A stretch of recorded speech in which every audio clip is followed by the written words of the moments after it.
What is going on, guys? It is Wrestlelamia here, back with some more news. Join us now as we look at the wildest news stories and rumors you need to know, including WWE ripping AEW show, Scott Hall gives a WWE superstar permission, Becky Lynch return update, a racist WWE segment removed, and much more. Be sure to subscribe and hit that notification bell for daily wrestling videos, and follow us on Facebook for exclusive lists. Now let's hit the intro and get straight into the first story.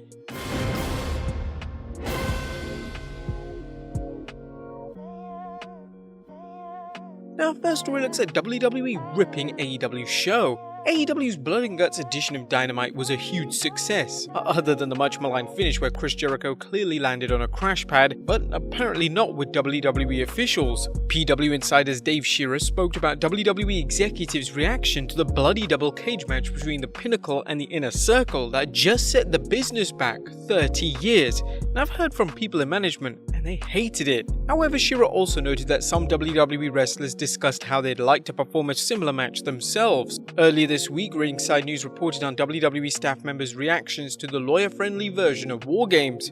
A tenured member of the creative team opened up to us about how AEW's Blood and Guts match is viewed by many within the company. It was a bad image for the industry, especially the obvious blading. It's clear that AEW is trying to set itself apart from WWE, and that the promotion has attracted fans who are bored with the WWE product and are looking for more old-school wrestling with a modern twist. Perhaps the funniest comment to emerge from the WWE's take on the show is one person's remark that Chris Jericho wants to be Shane McMahon. Okay, buddy. With all due respect to Chris Jericho, Shane McMahon is doing some craziest shit at 50.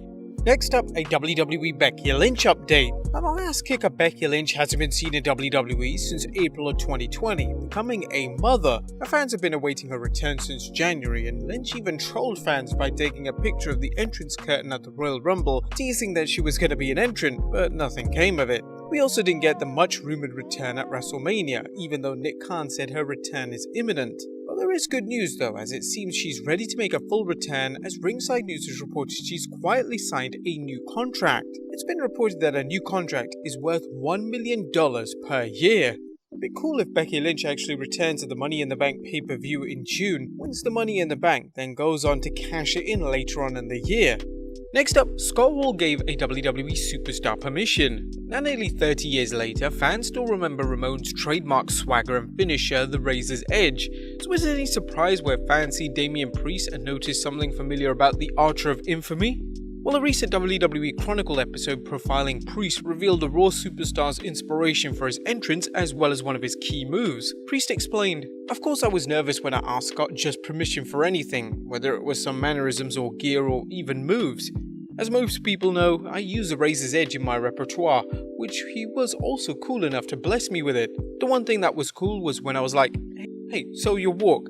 And he goes, "The surfer walk?" And I was like, yeah, surfer. I didn't even know it had a name. That's so cool. I remember asking him why he did it, and he was like, originally it was because he didn't want people to touch me, so we would walk in between them and make sure they couldn't reach me. A Priest has a chance to showcase his entrance as well as his exciting ring style ever since his call up to Raw and his role in the feud between Bad Bunny and the team of The Miz and John Morrison. Next up, a racist WWE segment has been removed. A&E's new biography specials on WWE superstars has proven popular, but like biography, there have been questions about how accurate the narratives have been. Such was the case with the recent profile on two-time WWE Hall of Famer Booker T, which excluded his feud with Triple H in 2003. You may recall the feud proved controversial when Triple H and Ric Flair made racially charged comments towards Booker in his attempt to wrest the World Heavyweight Championship from Triple H, including Helmsley's remark that somebody like you doesn't get to be a world champion. People like you don't deserve it. That's reserved for people like me. According to journalism professor David Dennis Jr., A&E interviewed him about the segment and he shared his thoughts on it, even though he doubted they would make it onto the air. His observations proved right as they didn't air it. However, Dennis did comment on things via Twitter, and according to Wrestling Inc., they've been deleted. So one of the main reasons I was brought in was to talk about Wrestlemania 19. I went in about it for a long time. My ass knew it wasn't making the final cut, so I figured I was gonna get cut out from the whole talk. And so there's a lot of footage somewhere that's pretty spice. I just wonder if Vince and Triple H saw it because, baby. He also commented, I honestly don't know why it didn't make the final cut. I just know I didn't feel good about it having much of a chance. You shouldn't be all that surprised. A number of observers have noted that the biographies are sanitized features devoid of any real controversy, particularly anything that makes the WWE look bad. They're working closely with A&E on these specials and likely has a big say in what makes the final cut. As such, it's no surprise his comments and the controversial Booker T Triple H segment was cut. Don't be surprised to see the same storyline edited or even cut from the Peacock streaming service's airing of Raw. Next up, WWE's plans for Jimmy Uso. Now that Jimmy Uso is finally back from his injury, what's next for one half of the Uso penitentiary? Turns out pretty much what we've been hearing for the last few months. Wrestling News' Paul Davis is reporting, WrestlingNews.co was told that the next several months are mapped out for Reigns and his faction, and the plan is for Jimmy and Jay to win the SmackDown Tag Team titles from a babyface team in the coming months. This would mean that Dolph Ziggler and Robert Roode would need to drop the titles to a babyface team relatively soon. They are scheduled to defend against Rey and Dominic Mysterio at WrestleMania Backlash. There have been rumors of a big push for Jay and Jimmy ever since Roman's heel turn and Jay's alliance with the Tribal Chief.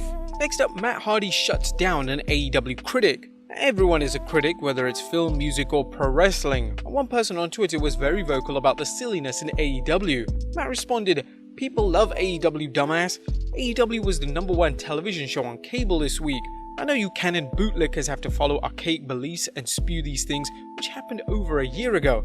AEW is here to stay. Let a friend know that via Telegram, rotary phone, and spread the word." And finally, that time Vinnie Mac told a WWE Hall of Famer to go kill the Undertaker.